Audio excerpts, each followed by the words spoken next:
shot there, you can just keep refusing everything else they give you until they throw the shot you want them to throw, and then move to that block and throw. It's a bit of a cheat, but it's effective.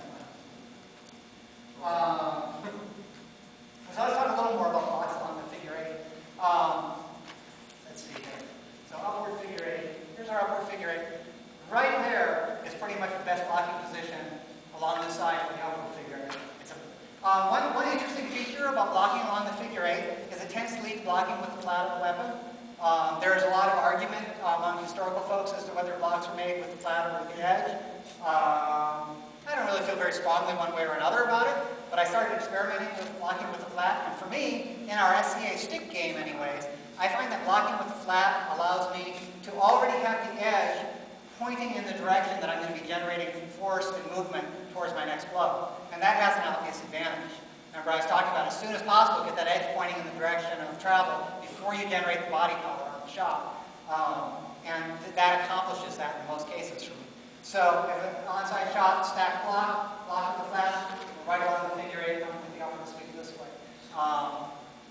Another example, let's see, downward figure eight, downward figure eight. With the downward figure eight, right after the turnover, as you start to lift up again, you're in this position. Does this look familiar to anybody? Okay, and it's a flat block. You're presenting the flat of your weapon to their attack, sheltering yourself with that. And that is this part of the figure eight pattern. So, along that figure eight, if you happen to catch a shot there, that's the blow that's all set up for you. That downward diagonal from coming across from high right below that cut. That could go for a leg, go for a head. So you're probably not going to say, here comes the blow, and move through a figure eight and catch it there. But instead, you're going to be here, you're going to lift to that spot and recognize that once you've had the contact, you're along the line of your figure eight path. It's easy to immediately translate into a shot. If you block with the edge, you have that one added step after the block, having to turn your hand and then throw the cut. Let's see. Some little variants. Seating blocks, which is when you catch a blow early on and you ride it back. One example of this is it's like fighting against pole arms. We call it making short the distance, where they got this big pole arm out here, and you kind of reach out and you lay your weapon against theirs, so you can feel what they're doing. If they try to power into you with a sudden cut, you're not going to be able to pose it out here. Their leverage is too great, right? But you kind of ride it back.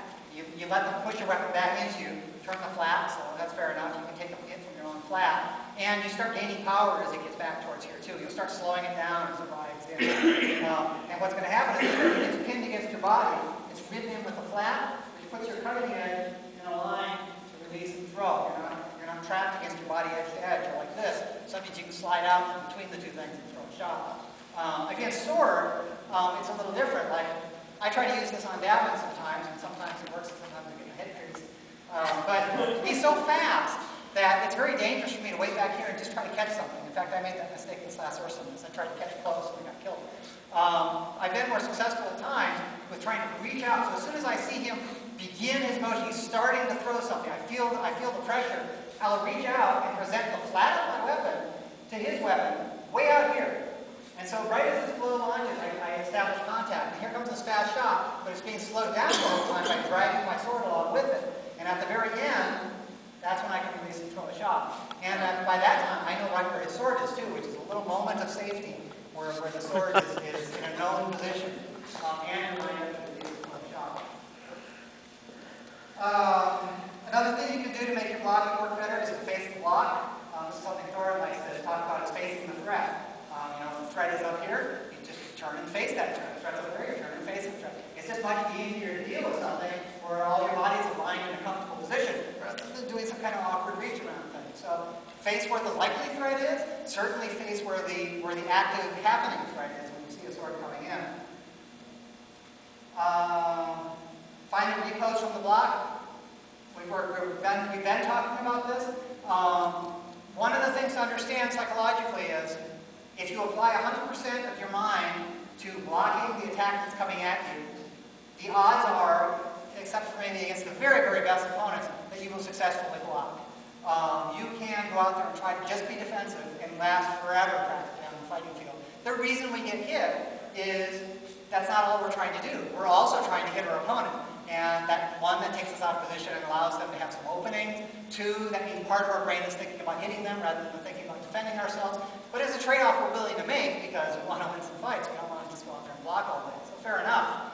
Now, when you move to block, and you're blocking in a fashion that sets up your next shot, it is going to bleed off about 10-15% of your blocking effectiveness. You're going to use part of your brain for figuring out where your next blow is and positioning yourself in preparation for that blow, using the rest of your brain to actually successfully complete the block. So, yeah, it's going to cost you a little bit on the defensive end to give you a big gain on the offensive and a second later if you survive your block.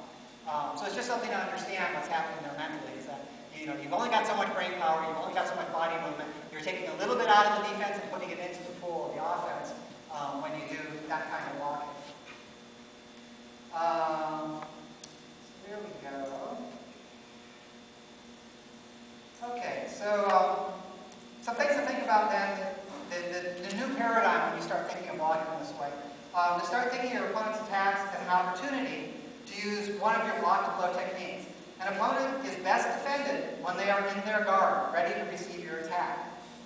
They are more vulnerable when they have committed to a particular defense, and more vulnerable still when they are executing an attack. This becomes the key to being in the zone in your fighting. Everything your opponent does, even attacking you, should be viewed as a useful opportunity. So it's a different way of looking at the fight. You want your opponent to attack you because it gives you an opportunity to do a block-to-blow transition, and it leaves them more open than when they're standing there just watching you with everything in their ideal blocking position. All right, so that sums up the majority of the class. I've got a couple real quick little tidbits I usually add at the end. Just little tricks that kind of tie into this stuff. One is combining the shot with the falling advance. Remember we talked about how as long as your knees are inside of your foot placement, if you relax your knee, you will fall in the direction of that leg. We also talked about how throwing a downward shot, if you relax your knees, you fall downwards, so you generate force in the downward shot. So, if I'm throwing like a downward diagonal shot, and I'm standing, let's say my opponent is here, and I'm just out of range, if I stack my weight on this leg, I throw a downward diagonal shot, I can generate power by dropping my weight, and if I stack up the weight here, and just release this knee, I'm going to fall forward at the same time. So I'm advancing, and I'm adding power to my shot, while not expending any muscular energy. All I'm actually doing is relaxing my front leg for a moment to generate power and close the distance.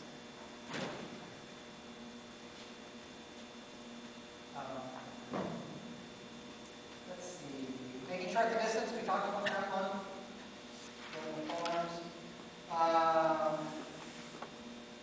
Partial bully reverse. This is a neat one that I picked up from a fighter at down in Haiti. It wasn't a Haiti fighter, but it was for war. I forget where he was from.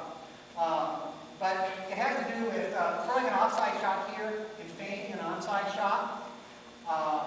So basically, in clumsy form, it would be, here's the onside shot, no, it's not, it's an offside shot, right? But the problem is getting that to really happen with a heavy stick and happen efficiently. And what he would do is, this is where he wanted to throw his offside shot. He's going to throw, a little more than a quarter spin to the onside shot, smack to the face. So he would lock his body here, and he would rotate his torso like this. But this positioning all stays the same.